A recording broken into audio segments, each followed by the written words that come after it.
Everyone. Do you hear me? Do you hear me? Hello to all our friends in the ships at sea.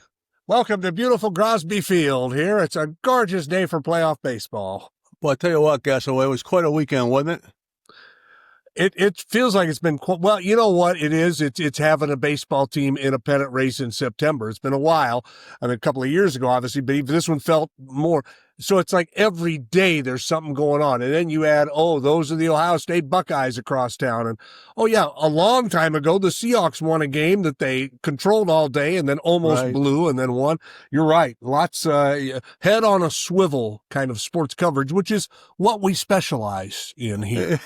We are prepared for it. We got a special guest to talk about it in a couple of minutes. Should we let the cat out of the bag now, or should we just let him pop in on everyone? I like the pop in. I think it's somebody everyone will know, and probably by the time they get the link to this, we'll put his name in the headlines to boost our massive ratings, which, did I tell you, we're now like 19 countries worldwide have downloaded and enjoyed Take 5 and Groz with Gas, and they're about to download and enjoy this guy. Look who just popped onto our screen. There he is. Oh, boys. He's not. There he is. Hey. Big Daddy. How we doing? Whatever happened to you? The M's got rolling. I'm like, where's Sims? What happened to Dave Sims? Just my luck, right? Unbelievable. I'm very happy for the guys. I really am. You talk about luck. You and I talked. I know you and Dave probably have too. We were both really happy for you. I mean, I don't think there's too many. I don't know. I can't speak for you, but I will. I don't think there's too many jobs you would have left Seattle for, but getting to go to New York where you cut your teeth as a journalist, that certainly had to be top of the list, and belated congratulations on getting that Yankee gig. And you're off to the playoffs too, so you're not missing a thing yet. Yeah, very excited. I really appreciate that. Yeah, that was baseball-wise. Yeah, this was not a finish out my career at Seattle without question, but it's a no-brainer. I mean, you're talking about iconic, legendary franchise. 40 pennants, 27 World Series. I mean, say no more. So was it what you expected it would be, Big Daddy, the first year? Good? All good? Yeah, Susan and I go way back, and working with her was fun. And just being in the city, take the subway to and from work all the time. Nice and easy. A long trip would be 25 minutes. So, and just walk right into the ballpark and everything. No, it's great. And it's the fans, I'd say for the most part, the fans have been really good to me. Yeah. And you mentioned Susan Waldman, who I remember, I might have been summer of 91, right after Groz and I got here. I remember running into her in the press box at the Kingdom, and she was a reporter for WFAN at the time. And she doesn't need me to tout her resume, but put in her time, worked her way up. And how long now? She's been in the broadcast booth for them for a while now, right? I want to say like mid-90s, like 95, 96-ish. Yeah, for sure. Wow. Yeah. I think she went right in 96. What's that? I think it was 96, Dave, because I think 95 was the first year back in the playoffs with the Mariners. I know she covered that, but I think she went into the booth the next year with John Sterling. Yeah, exactly. So that's she's having a great run. Great run. All right, where's the siren? Is that New York City or Groz's house? It's not Whidbey Island, Seattle. I'll tell you that much. The sounds of the city, buddy. The sounds of the big city. Amen. Same here. We got a little construction going on right now. The boys must be taking a coffee break. So, the big MVP discussion has been going on, and you know both these guys pretty well. Now I imagine you got to know Aaron Judge pretty well. What was it like, first off, watching Judge for an entire season? And if you care to say which way you'd be leaning if you were voting, you can volley that in. If you don't want to, it's okay too. Yeah, it's first of all, I always enjoyed talking to him when we'd see the Yankees. You only see him twice a year, see him six opportunities to talk to him. Very warm guy. He didn't say anything controversial, but he's as nice a guy as you want to meet. He's got a little dog baby girl now, so he's whole now. He feels great. I knew he was a power hitter. I didn't know he was such a great hitter. He's got the best batting average in Major League Baseball, 331. He's only the third guy to hit 50 or more home runs and win a batting title. Jimmy Double X Fox and Mickey Mantle. That is unbelievable. And I was just counting before I jumped on with you guys. He's number one in Major League Baseball in 19 categories. It's just ridiculous. And he's such a good hitter. I've seen him so many times, 2 strikes. take a ball, hit a hard ground ball up the middle, hit a hard ground ball up the other way. Now, if you give him in his wheelhouse, he's going to hit it 500 feet. Right. And before the elbow went, he was playing a great right field because he can go for a guy 6'7", 270 who's ripped. He can really run. He covers the base. It covers the field out there, and can really throw. He's working his way back with the stronger arm. Cal, God love him. Sneaky, funny, dedicated, leader on that ball club. 60 home runs, unheard of as a catcher, and runs a pitching staff. I lean towards Judge, but I tell you what, I will not be bent out of shape if it goes to Cal. There could be New York fatigue. There could be Judge fatigue. That could be a factor. And the fact that the Mariners, some guys might be influenced by that. He was a big part of them winning the division for the first freaking time since 01, which you guys remember. So if I had a vote, I'd go for Judge. But again, both guys are so worthy. It's unbelievable. It's just amazing. But 19 categories sort of does it for me. And he is the power source of a team that hits more home runs than anybody in the galaxy. It's a great way to put it, Dave. I kind of feel the same way. I'm going to lean towards Raleigh, being a little biased, haven't seen him all year. But if it goes to Judge, I think people in Seattle are going to freak out. But it's like, no, some of the stuff you just indicated there. This is, if Judge had just had a normal Judge season, it probably wouldn't be debated. It'd be Cal. But he went to a different level and a different place. They're both great players. They're both going to be fine. Whoever wins, it's not like whoever doesn't win it is gonna be crushed. Right.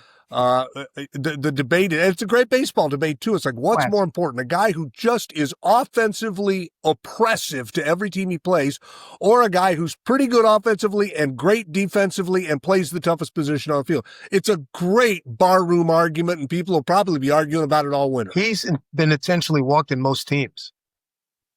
Mm-hmm. That's like he broke Ted Williams' record. And Susan and I was laughing. Ron Washington, before he took ill and had to take a leave, he got the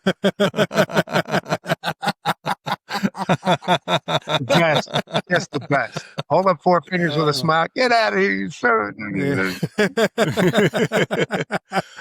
Well, it's funny you bring that up.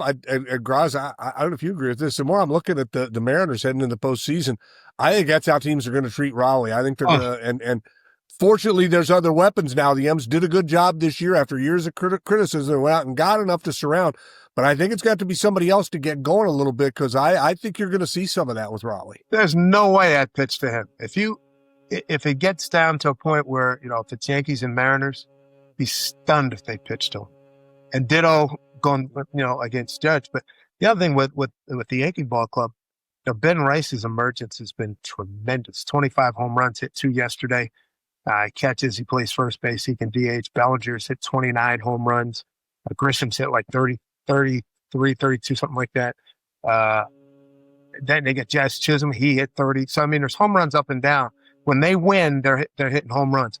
The problem that they tied Toronto for the third best record in baseball. The problem was back in early July, matter of fact, it was right around Canada Day. Couldn't catch a cold. Can't make a play. And the bullpen was suspect. And both of those have been markedly improved upon in these last couple of months. It's too bad you don't have a nice, good first-round playoff matchup going for you, your first year doing the Yankees. How about seeing the Red Sox right out of the chute, buddy? Ooh, I'll tell you what, 6:08 first pitch. I'm going to try to get there at 1 o'clock because it's going to be nuts. I want to be inside the ballpark, have my book and everything lined up. We'll do a lot of that today. And, we'll do the schmooze with our compadres from Boston. The radio guys are great. ESPN will be there. But it is going to be nuts. Red Sox, Yankees. Woo. And given the recent history of the Yankees getting knocked out by these guys, ooh. Well, and I love the format. It's been a few years now, but I miss it in the NBA. It goes way back in the NBA, the best of 3 first round. The pressure's ridiculous. And it's from a fan perspective, it's fun to watch. I'm glad the M's get to skip it. But the Boston-New York series, it's going to feel like Game 7 of the World Series from the first inning of this series, don't you think? I won't need too much coffee to be jacked up. Yeah. It's going to be, the buzz just around the stadium. I get off the subway And a lot of people stop me. Hey, we're gonna win. Hey, and, man, that's gonna be crazy tomorrow, man. And I haven't checked the weather. Hopefully, the weather's going to be good for us. I think it will be. The last I heard, but it was.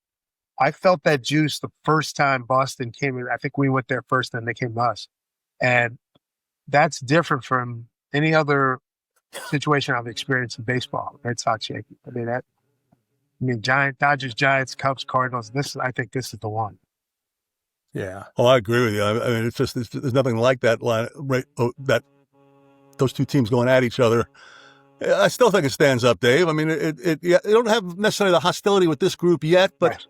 First pitch high and tight may take care of that for us. Amen. No question about it. It's interesting you say that because one of our young pitchers, who I really like, Will Warren, he's got good stuff, but he never comes up and in and move people off the plate. And in the games where he's not performed well, it's because guys hit comfortable at bats.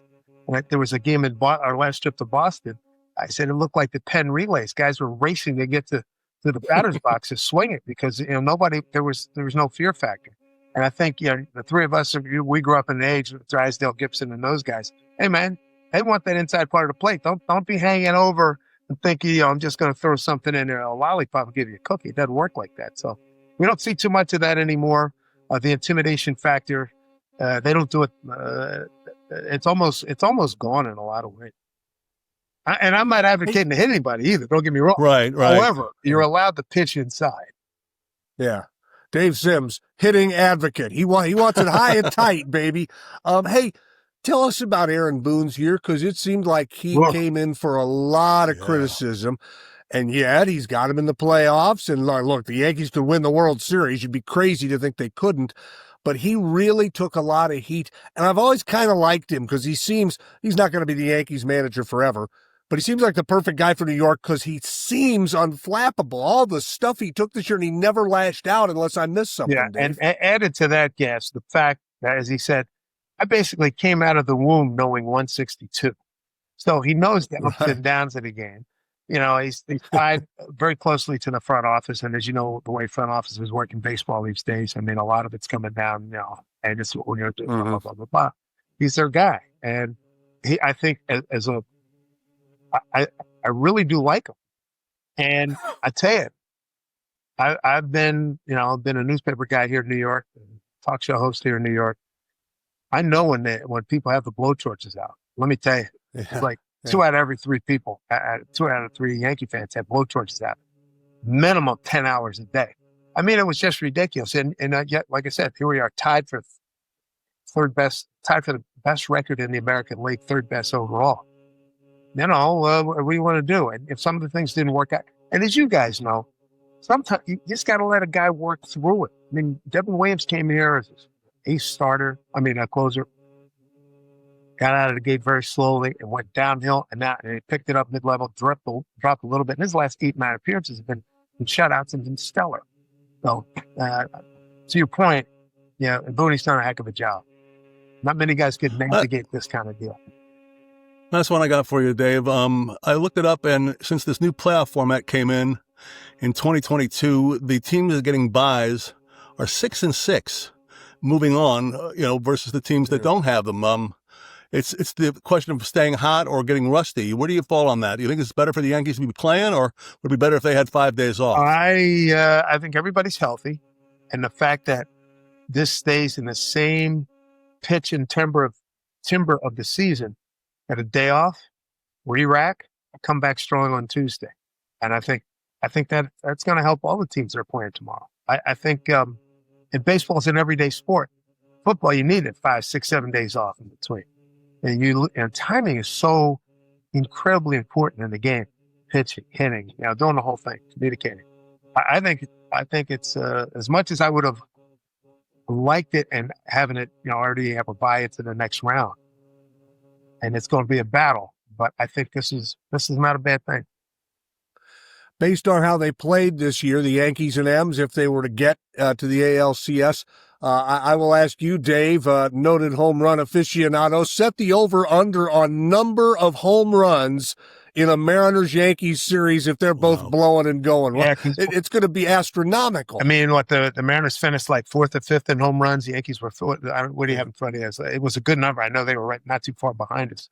Well, here's the thing, though. The three frontliners for the Yankees, Fried, Rodon, and Schlittler. That kid's really terrific. He's got a 100-mile-an-hour fastball. And then the top three, if everybody's healthy at Seattle, potentially it might not be a home run derby, but boy, I tell you what, you make mistakes, and you could see, for a 7-game series, you can see 4 or 5 home runs a game. Yeah, it can happen. And especially if the Yankee Stadium game, so there's a couple of little sneaky places you can hit it out of there. It's it's going to be fun. One last quick one, Dave, and we'll let you go. I think I talked to Groz about this. Groz earlier that there's 2 guys in baseball this year I'm just deliriously happy for. One of them is Dave Sims, who gets to go home to New York and be the play-by-play guy of the Yankees, and the other is our old friend Dan Wilson, who didn't need to take this job and decided, and it's not like he was going to ruin his legacy if it hadn't worked out. Dan's beloved in this town. Yeah. But he goes out there and hangs in there. And I was teasing him earlier this year. I said, you got something in common with every other manager in history. Nobody thinks you know how to use the bullpen. So congratulations. He got that go for him. He's had a hell of a year. Agreed. And here's my thought. Last August when they named him, and I think we had a day game. His first game, I think, was a day game. Whatever. I was there early. And I looked around, peeked in his office, and he was sitting. And I walked in and I started screaming, "What the hell is wrong with you? You're sitting to my left. You get to scout all these teams. You get to go home and be with Danny every day. And you want this freaking job? What the hell is wrong with you? All the fucking game with me. We did all these great games. Are you nuts?" They said, Danny and I always said, if the opportunity ever came along, we jump on it. I said, "Give me a hug." And I give him a big hug. I said, "Good luck, brother." That's awesome, man. Yeah, I mean, awesome. He's as likable a guy as the three of us have ever met. Yeah. Absolutely. Hey, one last quick one from me. I lied. Root Sports shuttered yesterday after 30 years, and you had a lot to do with them, obviously, for about 20 of those years, right? Any thoughts you want to share on the experiences with those guys? Well, I'm obviously concerned about the people. I mean, these are friends of mine and colleagues that I've worked with. And I saw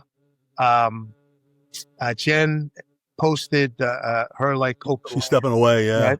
And then I saw Brad and Angie going on camera, and it's like, "Excuse me, another box of Kleenex here, please." It was tough, and I was almost tearing up. And so many good people there. It was such a great run.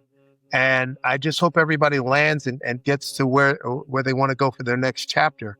And as a matter of fact, I'm thrilled to be talking to you guys. And I got some phone calls I want to make out there. Not at the time is reasonable. It's what, noon here. Yeah. But I got to call those guys. I mean, my heart goes out to them. I wish everybody the best. And, the industry and the business changes, as the three of us know. We've all been hit by it in one way or another. It does suck. And you hope that everybody lands on their feet. It's hard to believe. You think back 30 years ago, you'd think that this model will never fail, the regional sports. Right? And the M's aren't alone in this. There's a lot of teams that have had to go this direction. It's like the M's are being draconian here. They got to do what's best for the club. I think a lot of them will land on their feet, Dave, but it's a lousy thing to go through. And, when you're in the as you guys know, and you guys have been a big part of the media circus out in Seattle, and you come into people's homes, whether it be with your voice or on TV. I mean, people, you become part of the universe. Right, part of their lives. Yeah, part of lives. I mean, I'm still hearing from people thanking me for my time in Seattle and wishing me good luck. I mean, here's the season's over, and I'm still getting it. Especially in light of with this closure. Hey, thanks for your time that you put in here. Yada yada yada. That whole thing. So, yeah, man, it's I'm very disappointed. I thought that I was holding out hope that this would be the one situation where they would be able to survive. But, the way the business is, didn't happen.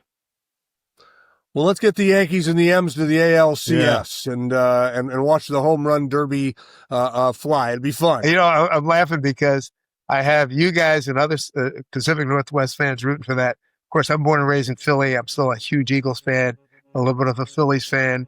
And my boys back there, I'm on a thread with my high school buddies. Dude, we got to get Yankees and the Phillies. Come on, bro. So I got all these requests. I got the Pacific Northwest. I got I-95 card. Dude, we got to get together. We're going to kick your ass. Watch. It'll end up being the Padres and the Guardians or something. Right. Works out. Dave, great to see you, man. Thank you so much for jumping in and doing a few minutes with us. We really appreciate it, fellas. You guys are the best. By the way, a real quick story. Gas, you were the first Seattle media personality to interview me when the news got out that I got the job. No, second, Larry Stone was, but you were first in electronic media. And I remember being in Lexington during the NCAA tournament, and I called, you put in a call, like call from somebody's house or something. But you guys are big. I hope to see you guys. Maybe we'll see you soon. If not, I'll definitely see you next season when we come in. Yeah. Be nice, Dave. Be good. Good update. Thanks. All the best. So long. Dave Sims, the longtime voice of the Seattle Mariners and now the voice on WFAN radio of the New York Yankees, who, Groz, I don't know, who do you think I guess the M's have some work to take care of before we start thinking of who they're going to play in the ALCS. But you know what's funny? We alluded to this, and you did it to me again. You SOB. 2 weeks ago, we're talking, and I'm like, it'd be great if they can get the number 2 seed and get a week off and relax and reset. And you're like, I don't know, man. Now all of a sudden I'm terrified. I'm like, no, I don't want him to take 5. I was surprised to see that stat, man. I was surprised. Yeah. It's 6-6. Well, and I don't know how much we put into the Dodgers series. The games didn't matter, I know. Nothing. But statistically, regression's a thing, and you figure the M's just won 16-17. Yeah. They're due to cool off a little bit. Hopefully not. And it's funny because it's only 19 games. You got to go 11-8 over the next 19 games, and you win the World Series. That's all you have to do. Well, what I like what they're doing, Gas, is they're doing those 2 live scrimmages. Mm-hmm. Yeah. There was 2 inter-squad games, and having the crowd there, and having the PA announcer there, and having the music play, and creating the environment, at least, of a game, which I think is something you got to do because you've got to be a little rusty after 5 days. It's just no way to avoid it. And weighing it against the time off is always difficult, but I think, in the Mariners case, why I think it's still a good thing is that they've been so good at home. Yeah. And so it's worth it. Having the time off means more home games, and that's what they've been really good at. And I expect their pitching to be a lot better than it was during the regular season on the road. I think they're going to be pitching just fine on the road. And all these guys have got experience pitching in the playoffs on the road, Gas, except for Brian Wu. Yeah, I'm a little nervous about him because no one will say, "Oh, he's going to be fine." They can't quite say it. So whatever this is, it's a little more worrisome than I wish it were because I do think they need him. But you know what? I don't want this to happen. But if he can't go, they've spent the last 5 years developing pitching depth, and that shouldn't unravel the whole thing, the whole ball of yarn, if he can't go. And especially with Castillo going from I had him headed for the scrap heap at the start of September, and I mean the month he had was remarkable. We'll see. It's better with Wu, but it's not undoable without him. Right, Gilbert, and also George Kirby had good postseason games when they were in it 2 years ago. So they've got some experience in that area, and that should work out well for them, and we'll see what happens. The Guardians, by the way, just a thought on them, 15.5 games back. They shattered all the records and they won. The Mariners were like, I think 13.5 back of the Angels in 95, and they wound up winning the wild card. They wound up pitching for the division, which was one of the all-time great comebacks, shattered by this one. 15.5 games. They win it on a walk-off hit by pitch. Yeah. I mean, and I'm happy Detroit got it because you always kind of hate to see the team that blew, though. Detroit was great all year. They were the best team for a lot of the summer. God, this sport evens you out, doesn't it? It just evens you out because of the everyday aspect of it. And one thing is interesting about this playoff too, Dave, is there's not the team to beat. No. You can make a case, I think, for every one of the teams that made it, and you can make a case against every one of the teams. There's not some team like, well, God, no way anybody's going to handle Philadelphia, or no, I think it's completely open for and I think it's going to be a fun month. I'm rooting for the Eddie Vedder World Series. Yeah, I kind of am too. When I was in San Diego at the end of July, I went to a Padres game. I'm like, wouldn't it be something if it was the Padres and the Mariners? I don't know how much interest there'd be outside of the West Coast, but there'd be a hell of a lot of interest out here in that. That'd be great. Want to throw in a quick thought on the Huskies or anything? I think we'll touch on football a little bit and then wrap it up. We don't want to go too long, Dave, because brevity is the key to our success. Less of us, the better. Write that down. I kind of loved the Hawks win. I guess I'd have loved it more if they hadn't blown the lead in the last 5 minutes. But I was okay with that. It's never bad to show you can take a punch and still figure out a way to come back and get a win, and that's what they did. Yeah, I agree with you. I thought it was a good win for the Seahawks, and it's interesting that they're talking about maybe making a trade with Reek Woolen, who is been a mixed blessing for them, most definitely. And that wouldn't surprise me if that happens, because it seems like Schneider has done that the last 3 or 4 years. Hasn't he made a deal towards a trade deadline in the NFL? He's been pretty good at moving on from guys who, for whatever reason, aren't working. And Right. Lewin right now just is not completely working. And he's kind of in that zone where no one has. And I realize you can't do it because of the fans, but if the fans are looking at this guy and seeing the things they are, the players are too. He's losing confidence among his teammates, and the old change of scenery thing might work. But no, Schneider, for the mistakes he's made, like anybody in that job, he's shown a willingness to, we'll move on from something that's not working. So, yeah, it wouldn't surprise me if they do that. I'm not terribly disappointed with the Huskies either. I mean, it wasn't a great final score and finish, and wasn't a great second half. Ohio State's a good team, a top-ranked team in the country. I think Softy, put out a quote that I thought was perfect on it, was that they're just not ready to win a game like this yet. Yeah, right. I thought it was a pretty good take on it. I thought they did okay against Ohio State, and I'm curious to see how they do with the rest of the Big Ten, because they showed some strength on the offensive and defensive lines. I think they'll be more efficient offensively in games to come, and I think they got a chance to be a little bit of a factor in the Big Ten race. I think too. I'm as you know, I'm not going to say a call in the second quarter cost them the game, but I think the game's a little different. I don't think they win, but I think if that stupid roughing the passer call, it was not roughing the passer, that turned the game around. If that doesn't happen, maybe this is a 24-17 game, or maybe even maybe they win. Who knows? But that. It's fun when you can squawk a little bit. I thought Ohio State looked like and was the better team, but the Huskies weren't outclassed, in my opinion, by any stretch of the imagination. And college football, it appears to me, although maybe the Ducks would argue against this, but a little bit like what we're talking about with baseball. There's no behemoth yet this year. There's no team that you go, oh, wow, there's nobody going to be able to handle them. I will say, though, the Ducks were pretty impressive, though, man. They should. That was a tough place to play. How about they don't call targeting in that game where the guy just helmets up the dude? I don't know. You watch a whole day of football, you're going to find calls you disagree with, but targeting's a funny one, because boy, there's times where you see it's like, that's helmet to helmet, man. That's got to be it, and they didn't call it. It didn't hurt the Ducks. They ended up getting the win. And the whiteout goes down, and I love how sacred the whiteouts become in the annals of Penn State. But it didn't work that night, Groz. And, even I don't know if you watched much of the Ryder Cup this week. I don't know if anyone did, but I think it was so compelling, Gas. When I turned it on Sunday, couldn't turn it off. Yeah. The Seahawks weren't playing. I just wound up watching a couple hours, because it's the idea of a great comeback happening, and a lot of things that went wrong, and a lot of things they're going to have to look at going forward. But that was really, really intense, and it was fun to watch, and really is a great part of the sports scene. And I don't know if it gets as much publicity as it should. Maybe it gets as much as it deserves. I don't know, but it was really, really an exciting watch yesterday. Was too much made of the crowd heckling the other players? I mean, a lot of talk about that. I didn't watch any. I watched just a little of it yesterday. You watched more than me. Was there too much made of that, or was that an issue? I think both. I mean, I really think both. I think it was an issue for McElroy, who they were, there's one thing to, Noonan miss or something like that. Right. But just to be, really ripping him and swearing at him and really making it difficult for him, I don't know if that was necessary. I also think it's New York. I mean, what were you expecting in something where you were encouraging people to cheer? You set up stands for it and everything like that. So I thought they went a little bit too far, but, I didn't think it was as bad as everyone else thinks it was.